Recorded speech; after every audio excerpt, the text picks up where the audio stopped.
Okay, I think we're good. Let me just get my browser up and running. Now let's get started. Okay, hello everyone. This is Dwight Woods, the Jeet Kune Rebel, and welcome to today's I Love Jeet Kune broadcast. This is broadcast number 20, and this is the one about Jeet Kune FAQs and SAQs. So I'm pretty sure you are all quite familiar with the term FAQ, which stands for Frequently Asked Questions, but you might not be as familiar with the term SAQ, right? And give me 1 second. My my laptop just died on me. I got to plug it in. Sorry, guys. Hang on 1 second. As I like to say, talk amongst yourselves.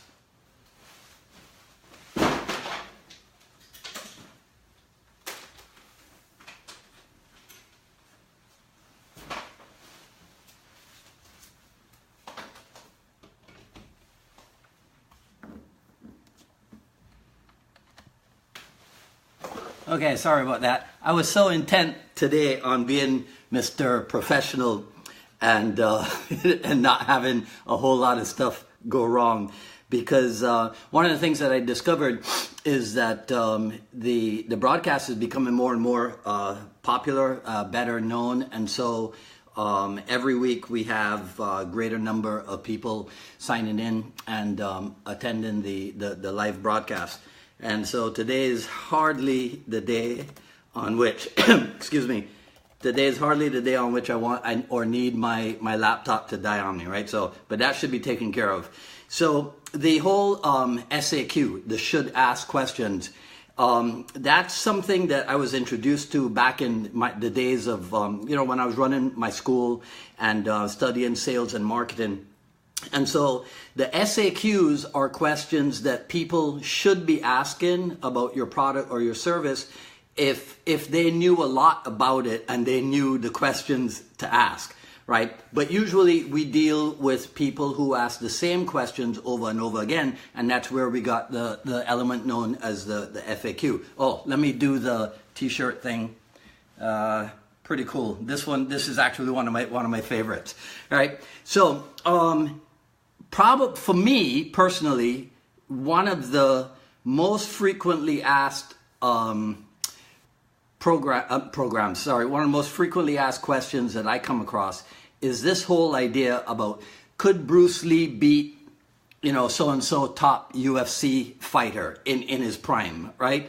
So, of course, people ask this because today, to a certain degree, people see the UFC and MMA as the ultimate expression of martial arts skill. And since Bruce Lee is considered to be one of the world's greatest martial artists ever, then of course people wonder how would Bruce Lee fare in such a competition. And that's the big differentiation right there, because there's martial art and then there's martial sport, right? And so being a pragmatist, I guess, if Bruce Lee had decided to get into MMA competition, then I think we can be fairly sure that he would train specifically to come out on top in that realm, if you understand what I'm saying, right? So I'm going to let my imagination go off here, right? And say that I think then that Bruce Lee would have trained, let's say, in Muay Thai and in Brazilian Jiu-Jitsu and wrestling. But he probably would have modified his Muay Thai so that in addition to having the powerful rear round kick, right, he'd also have a powerful lead round kick, because he would have realized that everybody is afraid of Thai boxing's rear kick. So then you could probably catch him off guard with a lead kick, and that would be the application of the JKD theory of longest weapon to closest target. Right? Now, by the way, have you noticed that in the UFC, current UFC, there are a lot of people now applying a lead leg kick to the lower parts of their opponent's body. So there are people kicking on top of the knee and what have you, and that's become very common. The oblique kick is another thing that has become very common, which I think they probably got it from the fight with Chuck Norris in Way of the Dragon, right? But Bruce Lee would also have investigated, we're still imagining stuff here now, okay guys? Bruce Lee would also have investigated the different ways to counter, let's say, the striking in MMA with striking, but then counter the striking in MMA with grappling, and then do the same thing for grappling. Learn to counter grappling with grappling, and then counter grappling with striking. And I'm pretty sure of this, right? Because I talked to you guys about this before. So this is Jeet Kune Do, Bruce Lee's commentaries on the martial way, and this is page 137 for those of you who have it. And it's a section in here where he's talking about grappling and throwing factors that all martial artists should consider. So it's grappling, and if you were on I think it was just last week that we did this, right? Grappling and throwing as an attack, grappling and throwing as a counter, grappling and throwing and hitting and kicking, or vice versa, as attack, as counter, and on and on and on and on. There's a whole little breakdown of what I consider to be the evidence that Bruce Lee had every bit of an intention of investigating the heck out of the grappling methodology and really, as people would say, mixing things up, right? There's even a thing here about a section that says joint lock factors that all martial artists should consider. So joint lock as a stand-in attack, joint lock as a stand-in counter, joint locks with grappling and throwing. So he's talking about going to the ground, right? And this is, I don't even know when these notes were made, right? But joint locks with grappling and throwing and or hitting / kicking or vice versa. Let me see if I can put this up to the camera so you guys can see what the heck I'm talking about. I can't do it. I still don't have that down. But it's an amazing insight, I think, into where Bruce Lee's intention was to go with the grappling thing. So I think quite rightly, all of the people in the JKD world who have now, and we'll talk about this a little bit in a few seconds too, all the people in the JKD world who have embraced the heck out of grappling, I think it's built into the Jeet Kune Do idea of developing well-roundedness, right? So on page 138, is this it?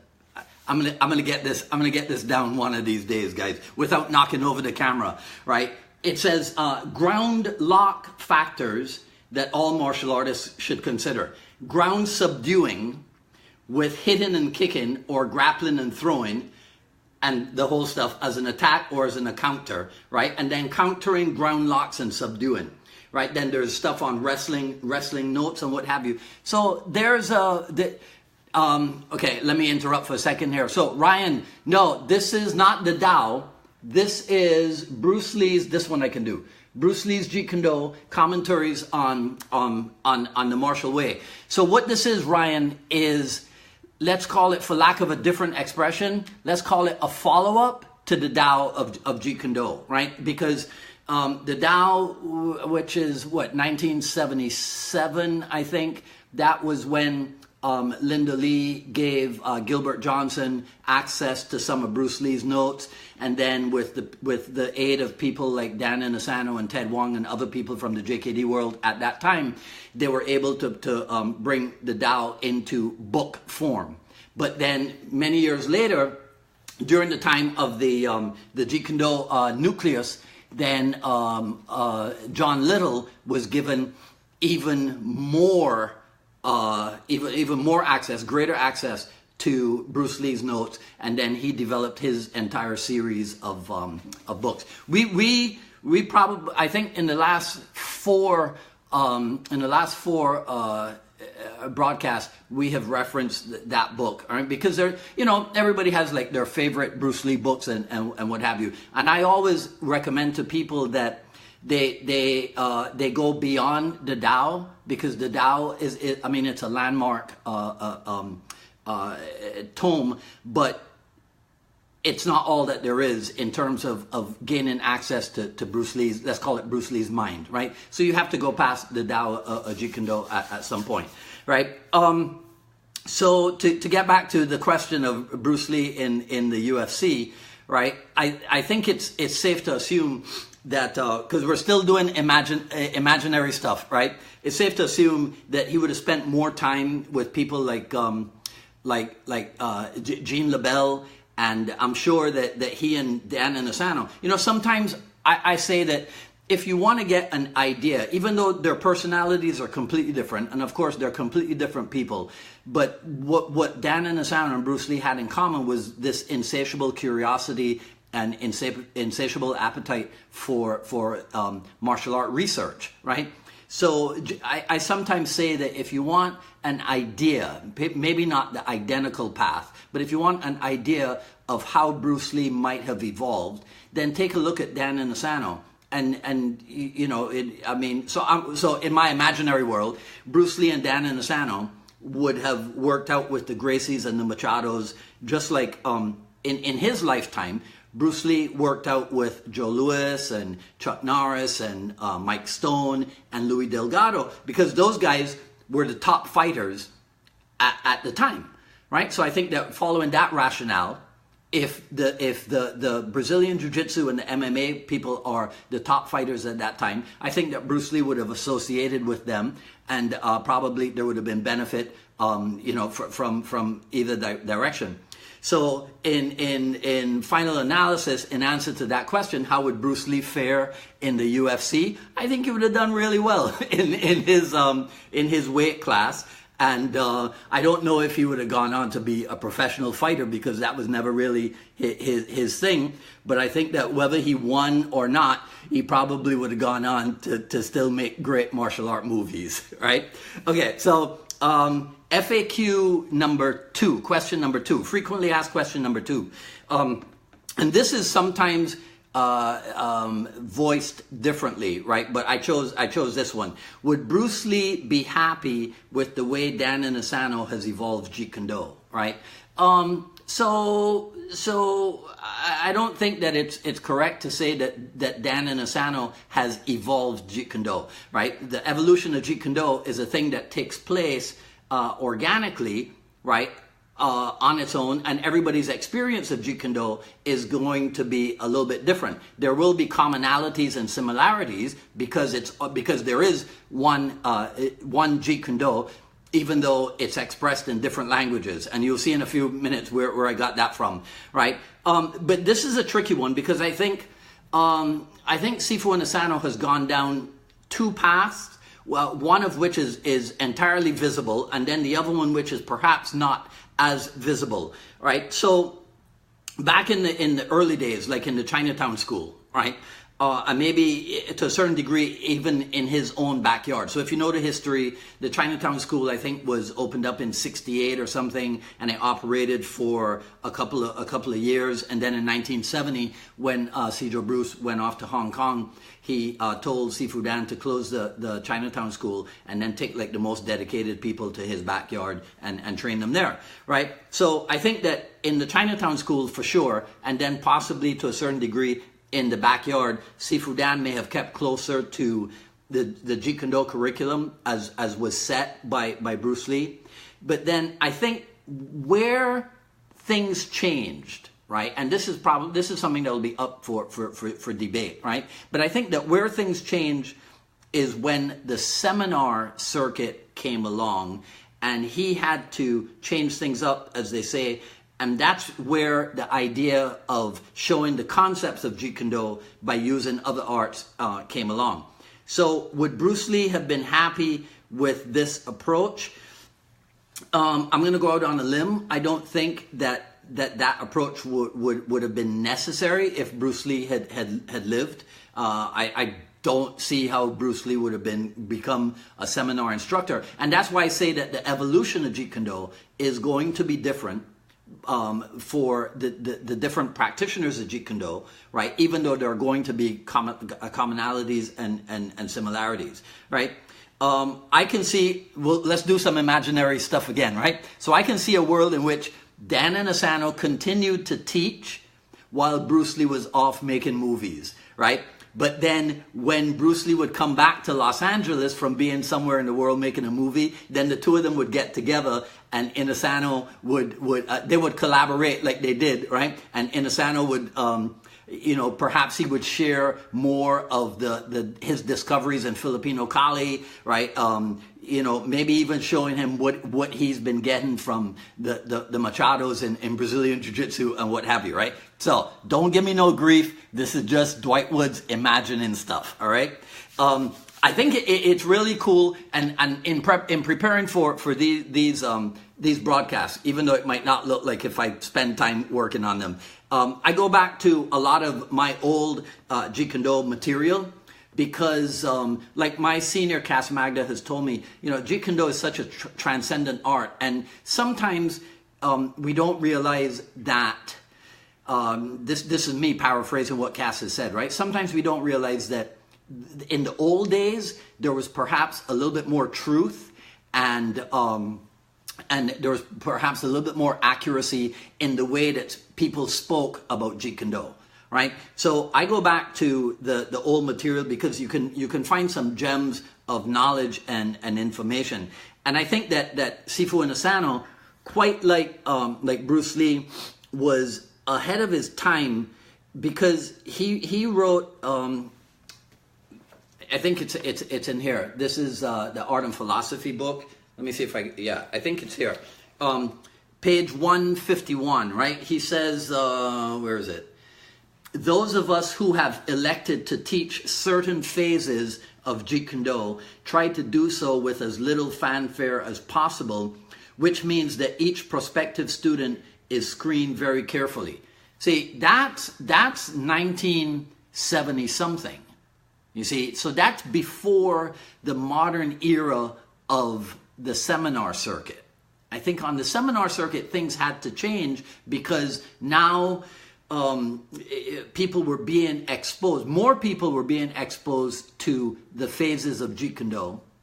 And so it wasn't possible to do it in the small group setting or even in the one-on-one setting, which is what people might have been more used to in the early days, right? So, and then when you consider that, like he says, those of us who have elected to teach certain phases of Jeet Kune Do. So those Jeet Kune Do instructors who elected to teach certain phases, you have to remember that as things evolved, those instructors certified people of their own as instructors. So in my example, I started training with Dan Inasano in 1983, right? So I've spent 35 years with him, right? And so now I am a certified instructor in my own right. But what am I trying to say, right? So there's going to be there's going to be dissemination of the information, but it's not going to be identical, because we're not talking about a martial art method which is fixed in time even, right? Or fixed in nature, because it's Jeet Kune Do. If we were talking about black belts in Shotokan, you all know I like to pick on Shotokan a lot, but if we were talking about black belts in Shotokan, right, I have never come across anybody in the Shotokan world who teaches it any differently from the way that it's been taught since forever. Now, I'm sure that Shotokan people would probably tell me, oh no, there have been innovations in this and this and this and this, but I don't think that anybody has innovated in Shotokan so much to the point where they have gotten rid of the series of kata known as the Heians, right? Heian, Shodan, Nidan, and Sandan. I don't think anybody's done that. In Jeet Kune Do, there are certain things that some people will have gotten rid of, right? So, for example, some people do not believe in the Chisao method, right? We can find pictorial evidence. We have all been trained in Chisao, but there are some people who have dumped the Chisao as part of their evolution, part of their development. Likewise, the similar drill, the Hubad Lubad from the Filipino Kali, there are people who have dropped that also, right? So, and in the final analysis, right, let me go out on a limb again, it's probably true that all of that has to be done, because ultimately Jeet Kune Do is a personal experience thing, right? Okay, I'll come back to that in a second. And you know what? It's quite evident. if you take a look at all the comments that we get here at I Love Jeet Kune Do, right? When we post a video or we put up a new ad for the quick skill series or something, right? Which is available at ILJKD.com, by the way, right? Volume 1, right? You can immediately tell that there is a division amongst even the Jeet Kune Do, the I Love Jeet Kune Do members, right? Who are a diverse group, because some are practitioners, some are Bruce Lee fans, some are instructors, and some are school owners, right? And I was thinking of that when I read this. So again, it's in this book. It's on page 151, and it's where Sifu Dan is talking about. Let me see. All in all.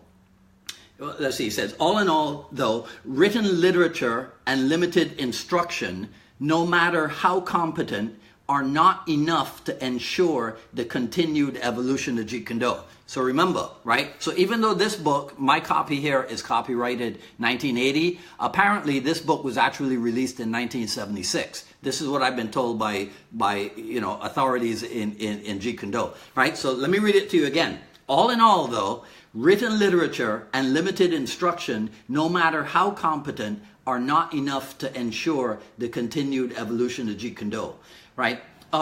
He says, there is, however, a more all-inclusive influence that has tended to provide the impetus for the further development of JKD in a manner befitting the memory of Bruce Lee. 2 of the original 4 persons Bruce authorized to teach his art, himself and James Lee, are gone, and now a new breed is moving into the picture. Some can trace their lineage directly to the founder. Others have only read about him or seen him in the movies, right? So he's talking about people teaching, but that statement, that sentence can relate directly to the types of people that we have here on the Facebook group, right? So let me finish up what he says here. Some, like myself, have studied numerous arts for many years, but many have never thrown a sidekick, torqued a punch, been in a street fight, or seen the inside of a goon, right? So that's it right there, written 40-something years ago and describing today's situation, right? So it is complicated. We're going to be talking about this. I'm going to be talking about this until I transition off the planet, right? Because this is my thing, right? So that's the FAQ, the 2 FAQs. Now we'll have time only for one SAQ. So remember, the SAQ is the should ask questions, right? So these are the questions that people would ask if they knew more about Jeet Kune Do and they knew what to ask, right? So the one that I picked is, what makes Jeet Kune Do different from other martial arts out there, right? So on the surface, I think one thing you can say is that, and I take this from the title of this book, right? Which way do you go? The Art and Philosophy of Bruce Lee. So Jeet Kune Do is both a martial art and it is also a martial philosophy. So that means that we're going to have a physical aspect to it, and then we're going to have a, let's call it psychological aspect to it, right? Or an external aspect and an internal aspect, right? Which you'll remember that Bruce Lee himself talked about that right at the beginning, right? Again, page 68. For those of you at home who are following along, right? On page 68, it's the explanation of the JKD emblem. And it says, let me see the section that I'm going to read to you. The common mistake of most martial artists is to identify these 2 forces of yin and yang as dualistic, the so-called soft style and the firm style. Yin yang is one inseparate force of one unceasing interplay of movement, right? So it's okay. I'll put it this way. So if a person riding a bicycle wishes to go somewhere, He cannot pump on both pedals at the same time. In order to go forward, he has to pump on one pedal and release the other. So the movement of going forward requires this oneness, right? Dig this. This oneness of pumping and releasing. Pumping is the result of releasing and vice versa, each being the cause and result of the other. Things do have their complementaries, and complementaries coexist. Instead of mutually exclusive, they are mutually dependent and are a function of the other. You can apply that. You know, we were talking about earlier that there's martial art and there's martial sport.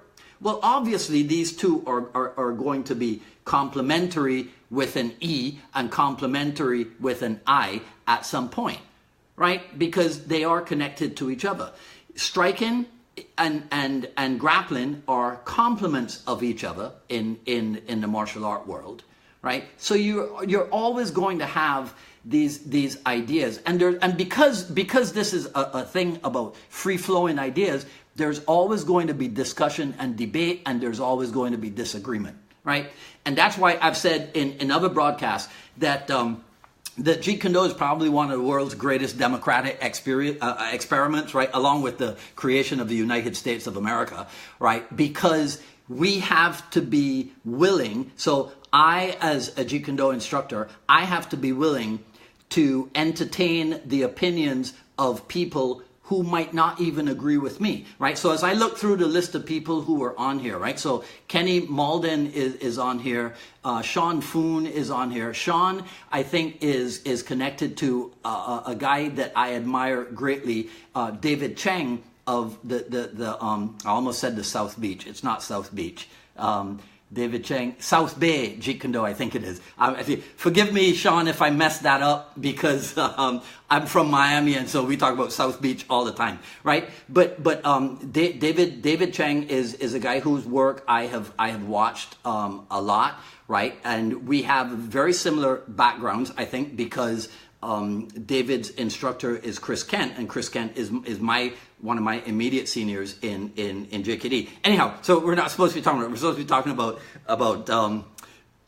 what makes Jeet Kune Do different, right? So I just want to say that part about the bicycle, right? If you can't see how the pumping and the releasing aspect that Bruce Lee is talking about in that explanation, if you can't see how this applies to different martial arts, right?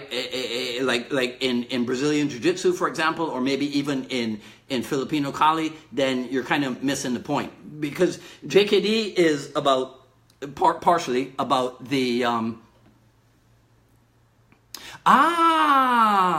yes, George Foon. Oh my God. Sorry, guys, forgive me. I'm having a little flashback moment here. George Foon, the publisher of Know Now Publishing, right? So for those of you who don't date back 30-something years with Dan and Asano, you have no idea how, sorry, I'm getting so excited. You have no idea what a debt we owe to Know Now Publishing for putting out these great books, right, back in the day. This is when this is the time that I fondly recall when JKD ruled the planet. Right. Anyhow, let me Sean, thank you so much for coming on. So I'm gonna read you a little bit more, right? Because a big part of the understanding comes from having a knowledge of the history, so that you can see where Jeet Kune Do was at back then. You can see where it came from when you look at it today, like I was just explaining about Know Now Publishing, right? And also how it applies or how it has influenced what is going on today, right? So I'll read you, this will be the last, and again, look at who published this. Know Now Publishing Company. You guys have no idea, right? Sean, again, thanks for showing up. You just made my evening. I'm going to be on a high until like midnight tonight or something. All right, so this is Chris Kent and Tim Tackett's Jeet Kune Do kickboxing book, right? So I'm going to read you something from page 7, again, for those of you at home who are following along, right? So this is way back here in the introduction. And it says, while one cannot learn Jeet Kune Do from a book, you can gain helpful insight into some of the training methods used to develop different qualities required to become proficient. Well, that exactly relates to the criticisms that we get for offering the Quick Skills series, the volumes that we've made and the volumes that we're developing, right? Nobody is saying that you're going to be able to learn everything that has to be learned about Jeet Kune Do, right, from a DVD series. These things were put out before there were DVDs. That's why we're talking about books, right? And even if it may be true that there is no such thing as a definite method of fighting, there is still a definite training progression, a direction to get from point A to point B. So if you understand that, right? I know with my accent it might be a little bit difficult, but if you understand that. So this is the thing that was written by Chris Kent and Tim Tackett, and this one is copyright 1986. So that's 32 years ago. This is why I tell you guys it is important to know your history of Jeet Kune Do, and it is important to go back to the old material, because the gems of knowledge and information, a lot of them exist in written form back here, and it can really do a lot to spend some time with the old vanguard, right? Then let's see if I can find the other part here. Right, yeah, so here's what they write. What we give are learning experiences rather than technique upon technique. The emphasis is placed upon the continual building up of precision, rhythm, synchronization, while augmenting speed progressively. Right, so we're talking about attribute development, okay? So by providing drills and variations in drills, you provide the learning experience. But yes, the total picture cannot be experienced just by book reading or video training, right? Then there's another section. This is page 7, I think it is. By limiting the tools to be used in the training session or manipulating the environment in which the training takes place, we create learning experiences which can develop different skills at different times.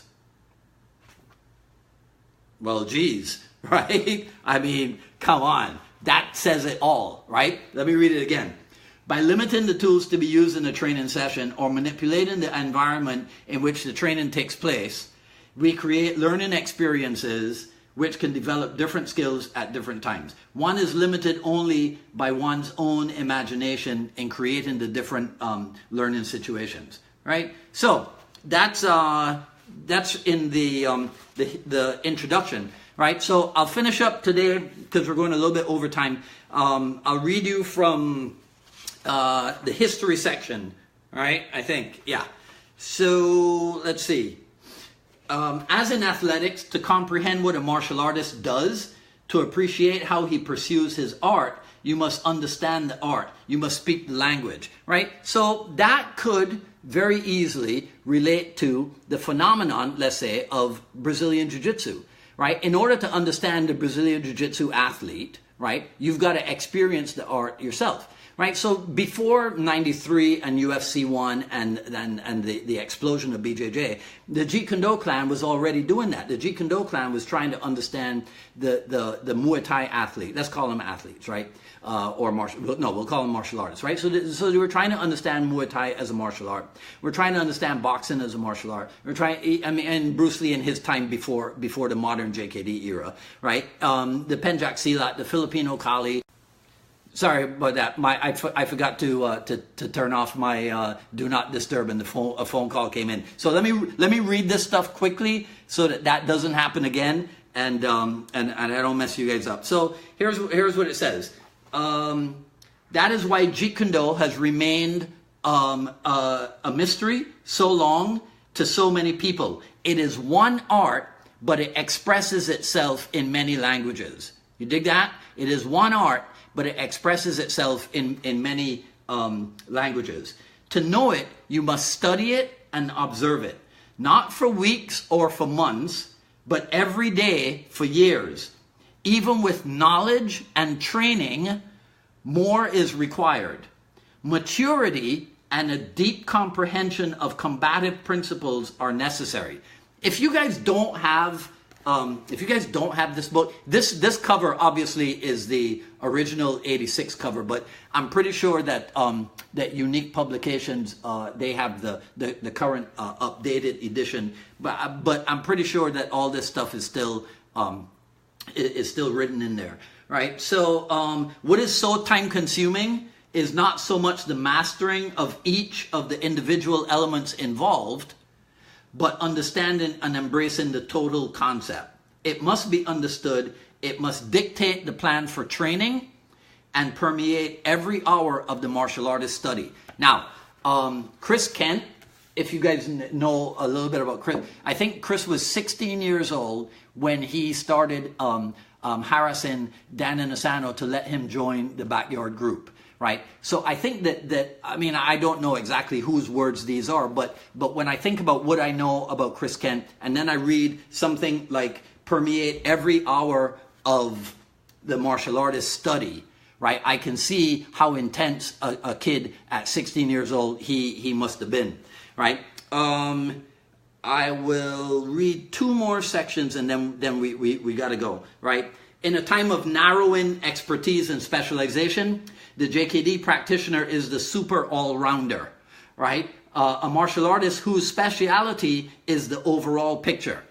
Right? So again, this was written 30-something years ago. So now when you think about, when they talk about people whose ability, right, is so well-rounded, right? Because they can do the stand-up fighting and they can do the ground fighting. It's nothing new in the Jeet Kune Do world. It's more popular now. It's become mainstream. Jeet Kune Do is not a thing that ever became mainstream, right? The incredible diversity of combat means that JKD training is intentionally general in scope. That's why in the old days, so my old student Kenny from Jacksonville is on here. Kenny might remember when back in the Kendall School, we came up with the phrase Master Jack. Because a lot of people who criticized Jeet Kune Do back in the day were like, oh, well, you guys dabble. You guys do a little bit of this and you do a little bit of that. And I tried to point out to them that everything it is that we do, we end up doing a lot of it because what we're looking for is the blend, let's call it, or synthesizing what it is that we're doing, right? So I came up with the term Master Jack. Right, so the next time that somebody tries to insult you as a Jeet Kune Do practitioner and talk about how you're a jack of all trades and a master of none, you just tell them that. Well, that's because you're not aware of the concept known as Master Jack, right? All right, so, okay, I don't want to take up too much more of you guys' time. So, once again, Jeet Kune Do kickboxing was a reference point, art and philosophy, as always, and then John Little's, where is it, commentary on the martial way, right? Let's just cut it there. This is I want to thank everybody for sitting in live. We'll pin it to the top of the page afterwards, and please like and share and comment with your Jeet Kune Do colleagues. Come back and see us next week. Check out the Quick Skills series at ILoveJeetKuneDo.com. And see us next week, same time, same channel. This is Dwight Woods, the Jeet Kune Do Rebel, signing off. You guys enjoy the rest of your day. Take care.